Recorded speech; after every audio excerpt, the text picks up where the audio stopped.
Salut les amis, j'avais juste envie de faire en fait une vidéo parce que Polkadot 2.0 va bientôt sortir et puis en fait juste en bullet point vraiment expliquer très rapidement quelle est la différence entre Polkadot et Polkadot 2.0.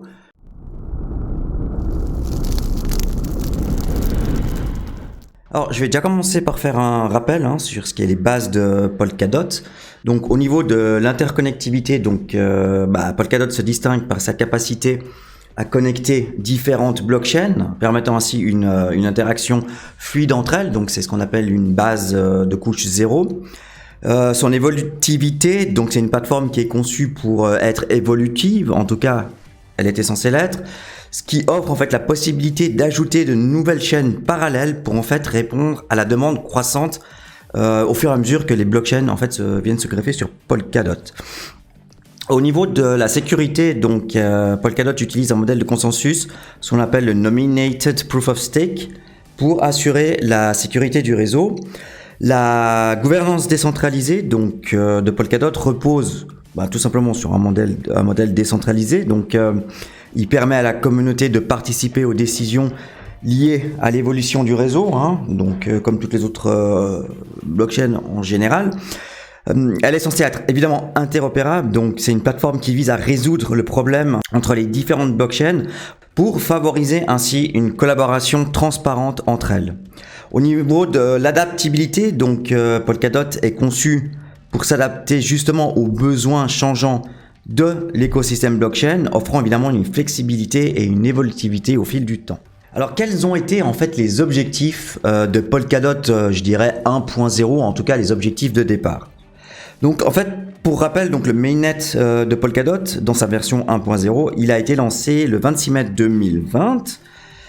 C'est à cette date en fait que le réseau est passé dans sa phase de développement à une phase opérationnelle où les utilisateurs ont pu commencer finalement à participer pleinement à la blockchain. Alors les objectifs majeurs de cette version 1.0 étaient d'éprouver la sécurité mise en place au travers de la relay chain, d'éprouver le processus de communication interchain via XCM, de développer l'écosystème en intégrant de plus en plus de parachains pour en fait atteindre une centaine de chaînes à l'intérieur du réseau et proposer évidemment de nombreux services comme un bridge, des DAO, de la DeFi, des NFT, du gaming, des DEX, etc. Alors, est-ce que... Bon, je vais pas... C'est marqué à l'écran. Donc les objectifs ont été... les objectifs majeurs ont été atteints. Aucune faille de sécurité n'a été constatée ou exploitée sur la relay chain. Donc avec l'intégration de XCM, Polkadot tient enfin sa promesse de devenir un écosystème multi-chaîne et entièrement interopérable. Donc les parachains peuvent enfin échanger des datas simplement entre elles. Le nombre de parachains en fait a dépassé de loin la centaine. Je crois il y en a plus que 129 la dernière fois que j'avais regardé, mais c'était fin de l'année dernière. Le système des crowdloans en fait aurait été un franc succès et de manière globale, les investisseurs comme les teams des parachains auraient été satisfaits. Voilà ce qu'il en ressort. Mais j'ai mis un mais dans les objectifs atteints. Pourquoi ? Parce que comme tout écosystème naissant, évidemment, Polkadot n'échappe pas à la règle et doit opérer des évolutions. Et donc les plus grosses évolutions que Polkadot doit faire, c'est interopérer de manière sécurisée avec les blockchains hors de son écosystème. Donc elle doit aussi booster son adoption pour rejoindre Ethereum et évidemment s'imposer au même titre qu'Ethereum comme une blockchain incontournable dans les 5 prochaines années. C'est un petit peu le but que Polkadot se donne. Quels ont été les reproches faits à l'écosystème de Polkadot 1.0 ? Un modèle économique à revoir, donc notamment le mécanisme d'attribution des ressources de la relay chain à optimiser. Donc le staking, si vous ne savez pas, donc il fallait en fait bloquer des dots durant 2 ans dans l'écosystème lors en fait des enchères Crown Launch pour justement gagner le droit d'être dans les réseaux de Polkadot. Donc ce qui pouvait empêcher en fait le staking et d'accéder à des rendements pouvant aller jusqu'à 15%, ça c'était à l'époque. pas assez d'interactions avec les blockchains ne faisant pas partie de l'écosystème Polkadot, donc c'était un système en fait un peu trop fermé, donc il fallait encore plus d'interopérabilité, donc le token était trop inflationniste. Les interfaces UX en fait étaient beaucoup trop orientées développeurs et pas assez user-friendly. Le système de staking décentralisé était encore trop mal compris et beaucoup trop complexe pour quelqu'un qui rentrait en fait dans le monde des crypto-monnaies. Son mode de gouvernance devait aussi évoluer, notamment pour permettre la décentralisation du système de vote.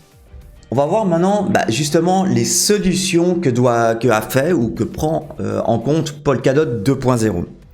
Donc les solutions pour en fait augmenter l'accessibilité.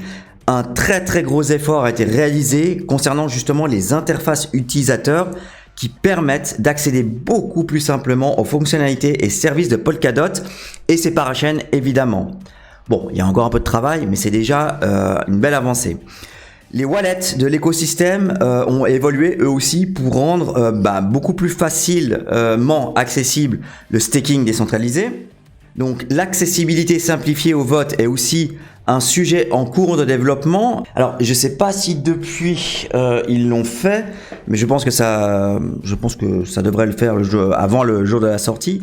Des services DeFi sont maintenant disponibles pour permettre le swap de tokens DOT avec des tokens qui sont hors de leur écosystème.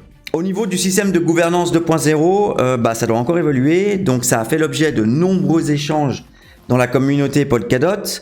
Mais je pense pas qu'ils ont encore trouvé une solution qui plaît à tout le monde, mais j'imagine que ça va venir assez rapidement. Une des solutions évidemment, c'est aussi de finaliser l'interopérabilité et devenir une évidence pour tout le monde que Polkadot est un écosystème viable. Donc son écosystème s'ouvre progressivement aux autres blockchains et en particulier à l'écosystème Ethereum. L'ouverture de ce réseau et les interactions avec les autres blockchains vont aller en s'agrandissant avec le temps. Donc récemment, je ne sais pas si vous avez vu, mais Cardano en fait a intégré la solution Polkadot. Donc tout cela passe évidemment par le développement des bridges sur les différentes parachains qui vont hériter de la sécurisation de la relay chain et du protocole de communication XCM. Contrairement à ce que les détracteurs de Polkadot qualifient comme une fuite des parachains vers Ethereum ou une autre blockchain, il ne s'agit ni plus ni moins que de la continuité du projet dans lequel Polkadot se positionne comme une blockchain interopérable. Donc, je rappelle qu'elle se veut comme une blockchain de couche zéro où toutes, idéalement, les blockchains puissent se greffer à elle. Donc tout ça, cela constitue une avancée extrêmement importante pour l'écosystème global car le hack des bridges reste pour l'instant un fléau. Donc on va voir maintenant le modèle économique de Polkadot 2.0. Donc l'un des points cruciaux de ça, c'est que la méthode d'allocation de la ressource de base de la blockchain, donc core time, va changer. Ça améliore en fait la flexibilité et l'efficacité de la distribution des ressources. Ce qui est proposé en fait par Polkadot 2.0, c'est l'adaptation en fait du modèle AWS à l'écosystème Polkadot, tout simplement, et rien que ça quoi finalement. Dans la version 1.0, donc le temps de base a été alloué au parachain via le slot leasing, donc ce qui était un mécanisme d'enchère, donc les crowd loans, qui permettait en fait à ces parachains de soumissionner pour une durée désignée allant de 6 à 24 mois. En fait, durant cette période, donc une parachain a accès à un créneau spécifique, donc essentiellement un temps de bloc fixe. Le problème vient du fait que si la parachain n'utilise qu'une partie des ressources qui lui sont dédiées, le reste en fait dort et ne peut pas être utilisé par une autre entité demandeuse. Donc en fait, avec l'avènement de Polkadot 2.0, CoreTime évolue vers un actif fluide, négociable et accumulable. On pourra en fait acheter ou vendre en bloc sur un marché primaire mais aussi secondaire. Voilà, donc je voulais juste vous expliquer donc un peu la différence entre Polkadot 1.0 donc qui a été en vigueur entre 2020 et 2024 et donc les solutions apportées avec Polkadot 2.0 qui devrait faire de Polkadot une blockchain interopérable de couche zéro à venir, je pense, assez prisée. Voilà, c'est tout pour moi. Je vous dis à bientôt. Salut les amis!